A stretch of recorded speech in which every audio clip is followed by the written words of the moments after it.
السلام علیکم ورحمۃ اللہ وبرکاتہ۔ نحمدہ ونصلی علی رسولہ الکریم، الصلاۃ والسلام علی سید الانبیاء والمرسلین وعلی آلہ وصحبہ اجمعین، اما بعد فاعوذ باللہ من الشیطان الرجیم، بسم اللہ الرحمن الرحیم۔ صدق اللہ و مولانا رسولہ النبی الامین المکین الکریم وعلی آلہ الشاہدین والشاکرین والحمد للہ رب العالمین۔ آئیے ہم اور آپ مل کر اپنی غلامی کا ثبوت دیتے ہوئے گنبد خضرا میں آرام فرمانے والے آقا حضور تاجدار مدینہ سرور و قلب سینہ جناب احمد مجتبی محمد مصطفیٰ صلی اللہ علیہ وسلم کی بارگاہ گوہر بار میں درود و سلام کا ہدیہ نشاور کریں۔ پڑھیے بآواز بلند، اللہم صلی علی محمد وعلی آل محمد وبارک سلم صلی علیہ، الصلاۃ والسلام علیک یا رسول اللہ صلی اللہ تعالی علیہ وسلم۔ اور ایک مرتبہ نبی اور آل نبی کے بارگاہ میں درود و سلام کا ہدیہ نشاور کریں، اللہم صلی علی محمد وعلی آل محمد وبارک سلم صلی علیہ، الصلاۃ والسلام علیک یا رسول اللہ صلی اللہ تعالی علیہ وسلم۔ الحمدللہ، یہ تیسرا جمعہ چل رہا ہے۔ بسم اللہ الرحمن الرحیم کی فضیلت و اہمیت کے متعلق میں بیان کرنے کے لیے آپ کے سامنے کھڑا ہوا ہوں۔ خطبے کے بعد میں نے بسم اللہ الرحمن الرحیم شریف ہی کی تلاوت کا شرف حاصل کیا ہے۔ بسم اللہ الرحمن الرحیم کے معنی ہم اور آپ بخوبی جانتے ہیں کہ اللہ کے نام سے شروع جو نہایت مہربان ہمیشہ رحم فرمانے والا ہے، اور اسی بسم اللہ الرحمن الرحیم کے متعلق میں آپ کے سامنے چند احادیث کریمہ بزرگان دین کے اقوال آپ کے سامنے بیان کرنے کے لیے کھڑا ہوا ہوں۔ انشاءاللہ عز و جل ہو سکتا ہے کہ یہ اس موضوع کو لے کر یا آخری جمعہ ہو یا پھر آنے والا ایک جمعہ بھی اس میں لیا جا سکتا ہے۔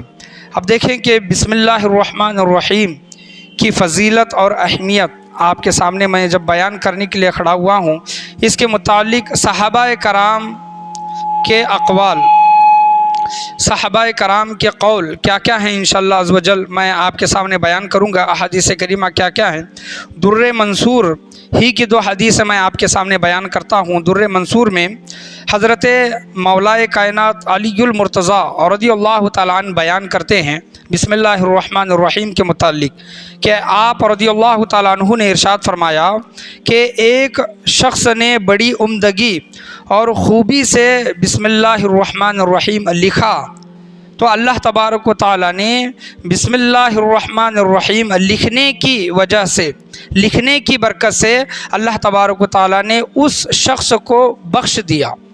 اللہ تبارک و تعالیٰ نے اس کی بخشش و مغفرت فرمائی، کیونکہ اس کا عمل کیا رہا کہ اس نے بسم اللہ الرحمن الرحیم بڑی ہی عمدگی کے ساتھ، یعنی اچھے الفاظ میں اور محبت کے ساتھ اللہ کو راضی کرنے کے لیے اس نے جب کسی ایک کاغذ پر، کسی کتاب پر بسم اللہ الرحمن الرحیم لکھا تو اللہ تبارک و تعالیٰ نے اس کی بخشش و مغفرت فرما دی۔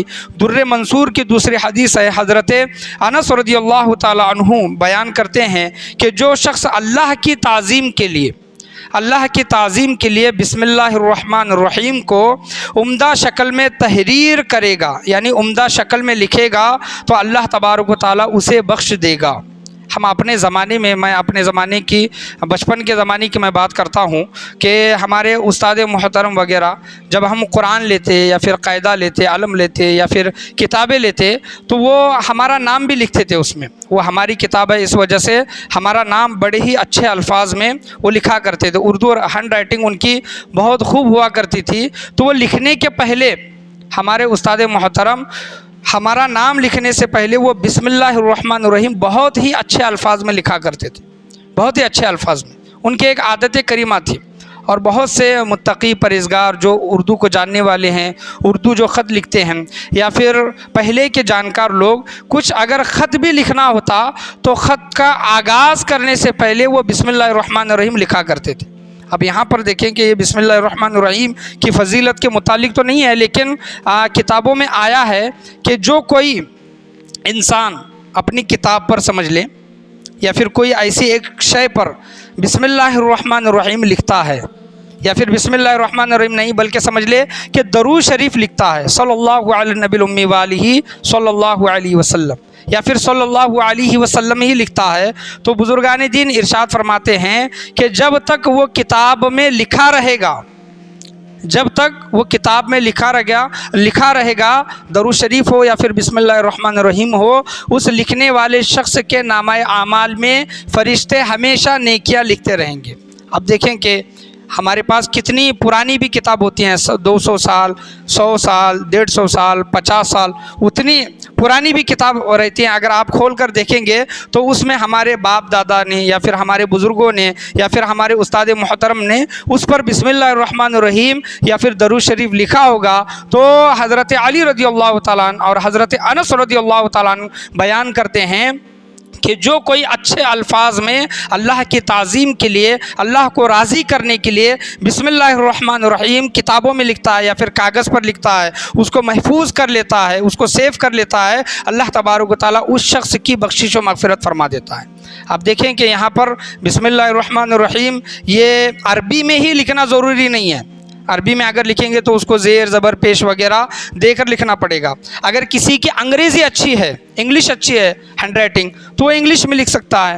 کسی کی ہندی اچھی ہے تو وہ ہندی میں بسم اللہ الرحمن الرحیم لکھ سکتا ہے، اور کسی کی اردو اچھی ہے، عربی اچھی ہے تو وہ عربی میں لکھ سکتا ہے۔ عربی میں لکھنا زیادہ بہتر ہے۔ کیوں بہتر ہے؟ کیونکہ قرآن عربی زبان میں نازل ہوا ہے اور اس کا ثواب زیادہ ہے، اس کا ثواب کیا ہے؟ زیادہ ہے۔ اور اگر عربی میں وہ الفاظ لکھیں گے تو عربی میں ہا 2 طرح کے ہیں، بسم اللہ الرحمن الرحیم اور را کو پر پڑھا جاتا ہے، تو عربی کے الفاظ کے مخارج الگ ہیں، لیکن وہ الفاظ انگریزی میں یا پھر ہندی میں اس کو اس طرح ادا کر کے نہیں پڑھا جا سکتا جس طرح عربی زبان میں پڑھا جا سکتا ہے۔ لیکن اس کے باوجود بھی اگر کوئی عربی میں بسم اللہ الرحمن الرحیم نہیں لکھتا، اپنی کتاب میں بسم اللہ الرحمن الرحیم انگریزی زبان میں لکھ رہا ہے، ہندی زبان میں لکھ رہا ہے، یا پھر اس کو جو زبان آتی ہے اس زبان میں لکھ رہا ہے اور اس نام کی تعظیم کرتا ہے، اس کتاب کی تعظیم کرتا ہے، اللہ تبارک و تعالیٰ کی ذات سے یہ امید ہے کہ اللہ تبارک و تعالیٰ اس انسان کی بخشش و مغفرت فرما دے۔ اور ہمیں بھی عمل کرنا چاہیے۔ ہمارے پاس کتابیں ہوتی ہیں تو ہمیں بھی بسم اللہ الرحمن الرحیم اپنی کتابوں میں لکھنا چاہیے۔ اگر کتابوں میں لکھ رہی ہیں، اب سمجھ لیں کہ وہ دینی کتابیں ہیں تو اس کا ادب و احترام تو ہوتا ہے، لیکن وہ دنیاوی کتابیں ہیں، مثال کے طور پر سمجھ لیں کہ اسکول کی ہے، کالج کی ہے، یا پھر ایسے ہی نالج کے لیے ہم نے کتابیں خریدی ہیں تو اس پر ہم نے لکھا ہے تو اس کا بھی ادب و احترام ضروری ہے، اس کی بھی تعظیم ضروری ہے۔ لکھے ہیں تو اس کو کہیں پر بھی رکھ رہے ہیں تو یہ صحیح نہیں ہے۔ یاد رکھیں کہ نام کا ادب و احترام ضروری ہے۔ میں نے پہلے جمعہ بیان کیا تھا کہ بسم اللہ الرحمن الرحیم ایک 19ویں پارے میں بھی لکھا ہے، اور وہ حضرت سلیمان علیہ السلام کا اس میں ذکر ہے کہ حضرت سلیمان علیہ السلام نے ملکہ بلقیس کو جب خط لکھا تو اپنے خط کے آغاز میں بسم اللہ الرحمن الرحیم لکھا، اور حضرت سلیمان علیہ السلام نے ایک اللہ کی طرف حضرت ملکہ بلقیس علیہ السلام کو دین کی طرف، ایک اللہ کی طرف جب انہوں نے دعوت دی تو جب وہ خط پہنچا تو درباری تمام کے تمام لوگ بیٹھے تھے۔ ملکہ بلقیس نے جب وہ خط دیکھا تو اپنے درباریوں کے سامنے اس خط کا ذکر کیا کہ سلیمان علیہ السلام کے طرف سے خط آیا ہے، اور انہوں نے خط کے آغاز میں بسم اللہ الرحمن الرحیم لکھا ہے۔ یہ 19ویں پارے میں یہ تمام کے تمام چیزیں ذکر ہیں۔ تو حضرت ملکہ بلقیس نے اس خط کی تعظیم کی، اور اس خط میں جو بسم اللہ الرحمن الرحیم لکھا تھا اس کی بھی تعظیم کی، تو اللہ تبارک و تعالیٰ کو وہ ادا اتنی پسند آئی کہ حضرت بلقیس علیہ السلام کو اللہ تبارک و تعالیٰ نے ایمان کی دولت سے نوازا۔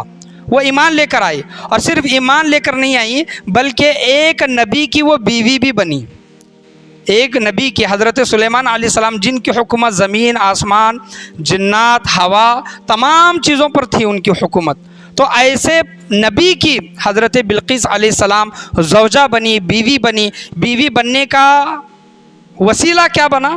بیوی بننے کا وسیلہ کیا بنا؟ کیونکہ انہوں نے بسم اللہ الرحمن الرحیم کی تعظیم کی۔ تو ہمیں بھی چاہیے کہ بسم اللہ الرحمن الرحیم جہاں کہیں لکھا ہے تو اس کی تعظیم کرے۔ اگر کسی کاغذ پر یا پھر کسی چیز پر لکھا ہوا ہے، اگر وہ نیچے گرا ہے تو اس کو